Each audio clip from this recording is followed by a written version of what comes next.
Challenges में पड़ गए क्योंकि मार्क 13 दिनों से लगातार किसी अनजान दिशा की ओर बढ़ता जा रहा था। उन्हें समझ नहीं आ रहा था कि मार्क आखिर कहाँ जा रहा है। लेकिन तभी कपूर के दिमाग की बत्ती जली। उसने जब क्रेटर के नक्शे पर मार्क के बढ़ने की दिशा को आउटलाइन किया तो उसे समझ आ गया कि मार्क उस पाथफाइंडर रोवर की ओर बढ़ रहा है जिसे 1996 में नासा ने मंगल ग्रह पर उतारा था। उस पाथफाइंडर का काम था मार्स पर रहकर वहां की मिट्टी की मैग्नेटिक प्रॉपर्टीज और वातावरण से संबंधित जानकारी को नासा तक पहुंचाना।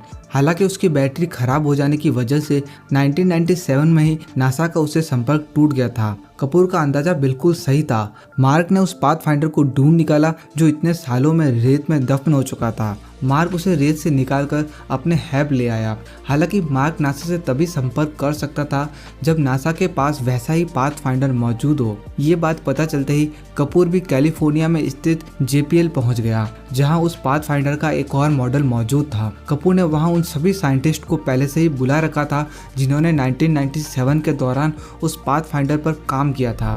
उधर दूसरी ओर मार्क ने पाथफाइंडर की खराब बैटरी को निकालकर उसे हैब के पावर सोर्स से कनेक्ट कर दिया और खुशकिस्मती से पाथफाइंडर दोबारा स्टार्ट हो गया।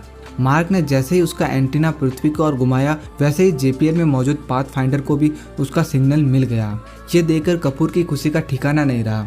हालांकि मार्क के पाथफाइंडर का कंट्रोल JPL के टेक्नीशियन टीम के हाथ में था। टीम ने तुरंत पाथफाइंडर का कैमरा ऑन किया जिससे मार्क का कैमरा भी ऑन हो गया।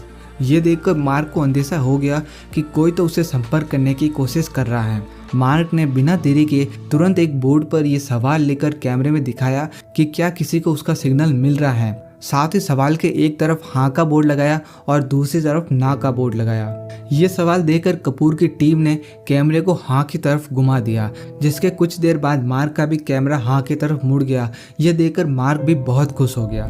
लेकिन अब भी मार्क के लिए कपूर से बातचीत करना आसान नहीं था, क्योंकि पृथ्वी से मंगल ग्रह की दूरी अधिक होने के कारण एक सवाल कपूर तक पहुंचने और कपूर का कैमरे को घुमाकर जवाब देने में 1 घंटे का समय लग रहा था। और ऊपर से केवल मार्क ही कपूर से सवाल पूछ सकता था, वो भी हाँ या ना में, जबकि कपूर के उससे बात करने का कोई जरिया नहीं था। इस पर मार्क ने अपने साइंटिफिक दिमाग को काम पर लगाया। मार्क जानता था कि पाथफाइंडर का कैमरा 360 डिग्री यानी कि एक फुल सर्कल में रोटेट हो सकता है। इसलिए मार्क ने हेक्साडेसिमल नंबर सिस्टम को चुना।